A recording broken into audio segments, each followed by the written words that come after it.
All right, shifting gears, let's talk about your movie review. You went and saw Total Recall? I did. It's been out for a week or so. I liked the Schwarzenegger edition of it. I'm a big fan of Philip K. Dick, and so I've read the book it's based on. This is a pretty good movie overall. It kind of went on and on with the action sequences, but I'd have to give it 2 thumbs up, but I'd give it about an A- overall. Whoever made the new Total Recall really has their handle on where the globalists are trying to take us. I mean, you'd think it was Endgame, Blueprint for Global Enslavement, that, of course, is nonfiction based on what the globalists actually had to say. So, attention, folks, you are about, am I looking at this camera or that camera? Yeah, I'm looking over here. You are about to get, well, I had never been in this interviewee seat, so I'm just getting used to this. You are about to get some spoilers. So, spoiler alert here right now if you're going to go see Total Recall. Now, let's go ahead and break this down. There are 2 powers left in the world, one in Australia, one in England and Western Europe. The world population has been reduced by over 90% in a giant global chemical war. There is a corporation that rules the British Anglo-American Federation. They're underground. There are a few areas where people can live outside the chemical weapon area, but they're like the slaves. And the elite underground at the corporation run by Copenhagen, they want to kill the humans on the surface. And so they have been, in the name of security, Copenhagen has been staging terror attacks, Darren, on the surface and below to blame it on the rebels that really know that he is a corporate fascist. Because life is so dreary and humans are being replaced by machines, they go to a place called Total Recall to have their memories replaced with being movie stars and stuff like that, kind of an artificial matrix thing, kind of like we watch TV and fantasize. So it was a very sophisticated film. I mean, the narrative, what it covers, is world-class. Totally blew me away. And so it's all basically Bill Joyce, why the future doesn't need us. The elite want to kill us. They've got life extension technology now. They want to reduce the population down to basically nothing, even though it's already been reduced by 90%, and they are replacing humans with synthetic police, androids, ground drones, who are being brought out because of, again, security needs, because of the staged terror staged by the corporate government, the corporate fascist government. They've got body scanners everywhere.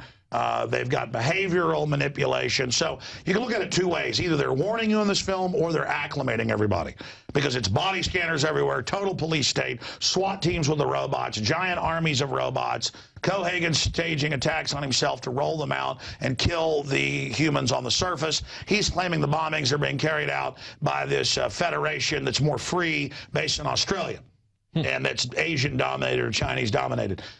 So, again, he's the evil white guy.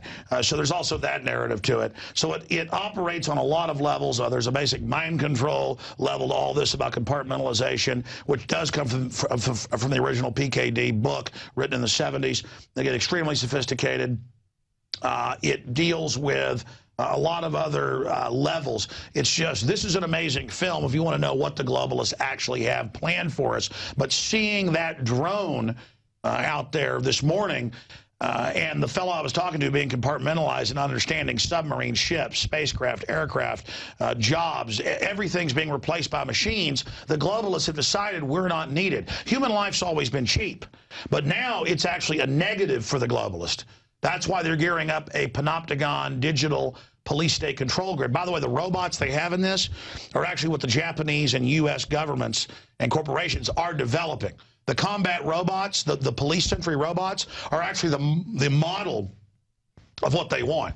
And so this isn't 60 years in the future. This is 10 years in the future, because everything is rolling out so fast that they're now getting us ready for the 30,000 armed drones, all of it.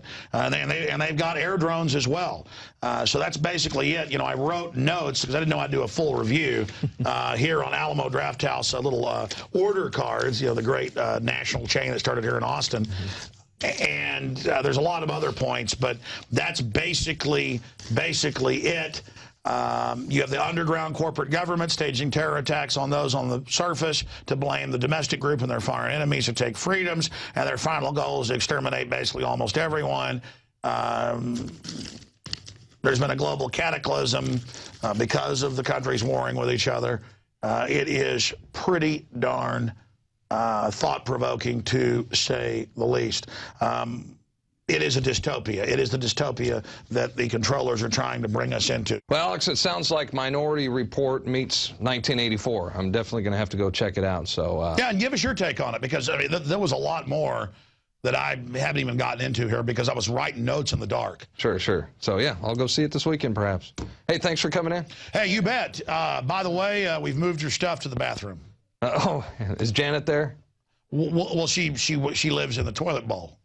But she doesn't come out until about midnight. I'm afraid to go in there. You shouldn't have. See, I'm not going to be able to sleep tonight now.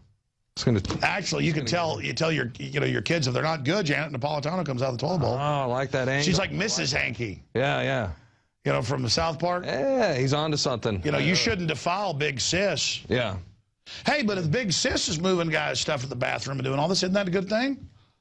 Well, you would think. I mean, she's hiring known criminals to abuse our children. Maybe we're wrong. Maybe that's good. Maybe the fact that they hired the head of Penn State who protected Sandusky to work at Homeland Security. Maybe we're the bad people. Well, maybe. You know, Pentagon now is running Al-Qaeda. I mean, maybe because you don't support Al-Qaeda, maybe I should have you arrested.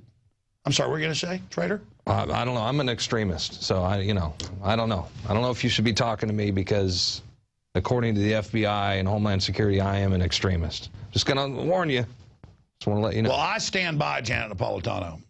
Right. And I think nothing but women with short haircuts and weird little gray patches should run everything. They already run the Supreme Court. All right, well, did you get that quote? We're going to run that as a headline. And I think they should shut down Chick-fil-A nationwide for even having an opinion. What do you think this is, America? And I'm starting to like the fact they're shutting down gardens nationwide. Yeah, well. I'll get you and your little dog, too. Right. Maybe I am. Hey, maybe I'm Janet Napolitano. Hey, what was that? What was that? Was she on screen? Hey, if you can't beat her, join her, McBrain. That's right. I think it's a new style to have a little gray right there. Oh, look, she's going to give birth. Oh, to a TSA child molester. Oh, but don't think you get away with her so easy. There we go. Okay. Man, this is fun, teleprompter free.